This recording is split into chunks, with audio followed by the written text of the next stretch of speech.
자, 더불어민주당 김의겸 의원과 관련된 뉴스가 오늘 오전에 전해졌습니다. 대한민국을 한동안 떠들썩하게 했던 청담동 술자리 의혹. 이것과 관련해서 김의겸 의원이 경찰 조사를 받아왔죠. 그런데 경찰이 김의겸 의원을 쭉 조사를 해보니 최종적으로 이렇게 판단을 하겠습니다. 그 판단의 결과가 오늘 전해진 겁니다. 짚어보겠습니다.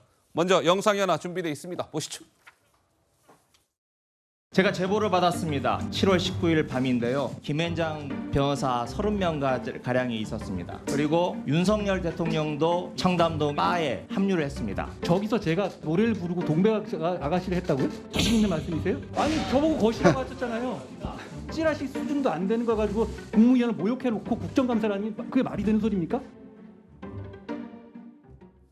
자, 김의겸 의원이 지난해 10월에 국회에서 한동훈 법무부 장관 그리고 윤석열 대통령이 청담동에서 김앤장 소속 변호사들과 심야에 노래를 부르면서 술 파티를 벌였다. 이런 취지로 주장을 했고, 한동훈 법무부 장관이 김 의원님, 한동훈 저의 명예를 훼손시켰습니다 하면서 경찰에 고소를 했죠. 지난해 12월에. 그래서 지난 4월, 올해 4월에 경찰이 김의겸 의원을 서면 조사를 한번 진행을 했고, 지난달 10월 6일 날 김의겸 의원님 경찰에 나오시지요 해서 그때는 첫 대면 소환 조사를 벌였습니다. 그리고 오늘 결정을 발표한 것이죠. 경찰이 쭉 살펴봤는데요.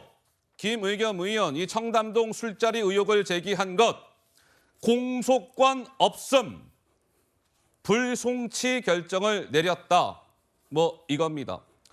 공소권 없음, 불송치 결정이다. 검찰에 김의겸 의원을 넘기지 않겠다. 이런 것이고, 큰 틀에서는 면책특권을 적용했다. 그러니까 면책특권의 보호를 김의겸 의원이 받았다. 이렇게 봐야 할 것 같은데, 조상규 변호사님 어떻습니까? 불송치 결정. 네, 국민 여러분들께서 좀 이해를 하기 쉽게 말씀드리면, 네. 더 탐사에 대해서는 명예훼손, 주거침입, 스토킹까지 다 송치 의견으로 넘겼어요. 그게 무슨 말이냐? 혐의가 있다는 뜻입니다. 그런데 단순히 국회의원의 면책특권 때문에 김의겸 의원은 불송치를 했다는 거거든요. 그러면 국회의원의 면책특권 안에 들어갔다라고 이제 경찰은 판단을 하는 거예요. 그렇게 판단한 거죠. 그런데 이 부분에 있어서는 저는 경찰이 조금은 형식적이고 무사안일적인 판단을 했다. 이렇게 봅니다. 무사안일적인 판단을 했다? 예, 왜냐하면 왜요? 지금 확인해야 될 주제가 한두 가지가 아닙니다. 첫째, 국회법 146조에서는요. 다른 사람을 모욕하거나 사생활에 관한 발언을 할 수 없다라고 되어 있습니다. 면책특권 범위 밖의 내용이죠. 자, 그렇다면 여기서 김의겸 의원이 문제를 제기할 때 술자리를 했다라고 했지, 그게 어떤 업무를 논의하기 위해서 어떤 사안 때문에 예. 그런 내용이 없어요. 그냥 단순히 술 먹고 놀았다라는 아이고. 거를 그냥 이야기한 거예요.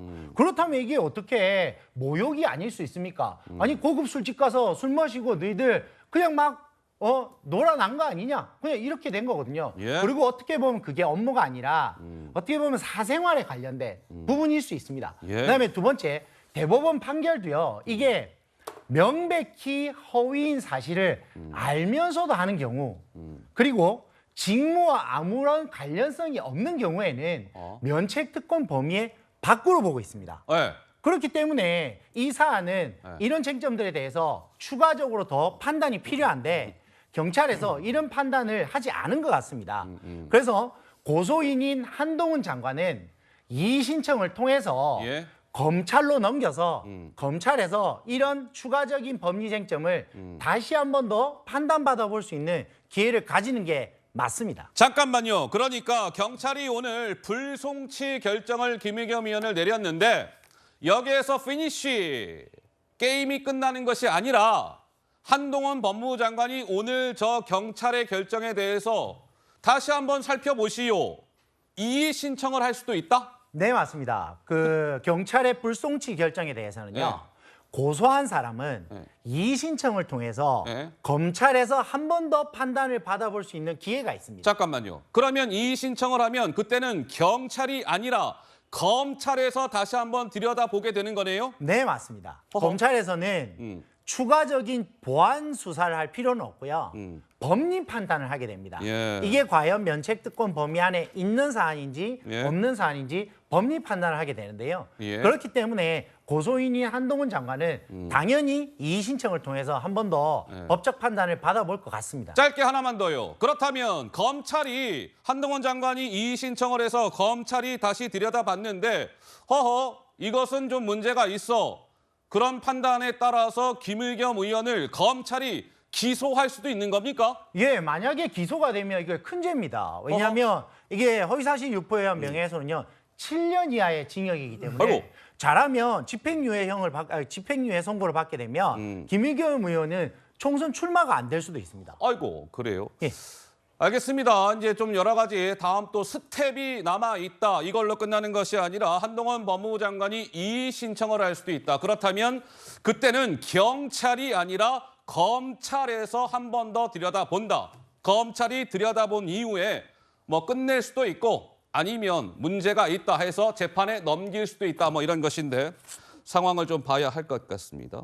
그다음 그래픽 볼까요? 경찰이 그래서 김의겸 의원의 면책특권을 적용을 했습니다. 면책특권을 적용을 했는데 면책특권 말 그대로 국회의원들이 가진 특권 가운데 하나 조금 더 풀어서 설명드릴까요? 국회의원이 국회에서 직무상 행한 발언과 관련해 국회 밖에서 책임을 지지 아니하는 특권 이것이 그래서 김의겸 의원이 이런 거 저런 거 면책특권을 적용받았다 이런 것인데 어떻습니까? 우리 박성민 최고는 경찰의 오늘의 판단 좀 어떻게 보시는지요? 앵커께서 방금 언급하셨던 면책특권의 의미에 경찰은 아마 좀 더 집중해서 판단을 하지 않았나 싶습니다. 그러니까 국회의원이 국회에서 직무상 한 발언에 대해서 책임을 지우기 시작한다면 국회의원은 사실상 정상적인 의정활동이 불가할 겁니다. 어허. 예를 들면 국정감사를 하는 중에 또는 상임위 중에 어떤 여러 가지 발언들을 하는데 그것이 만약에 특정 기업의 불법적인 비리를 밝혀내는 일이거나 고용노동 환경에 있어서 문제점을 짚어내는 일일 경우 만약에 그 기업들이 의원을 상대로 거액의 뭐 손해배상 소송을 건다든지 명예훼손 그런 소송을 걸 수도 있는 거 아니겠습니까? 또는 권력자에 대해서 예를 들면 대통령에 대해서 비판을 하게 되었을 때 그 부분에 대해서 법적 대응이 들어오게 된다면 국회의원은 직무를 수행함에 있어서 상당히 현저한 침해를 받게 될 겁니다.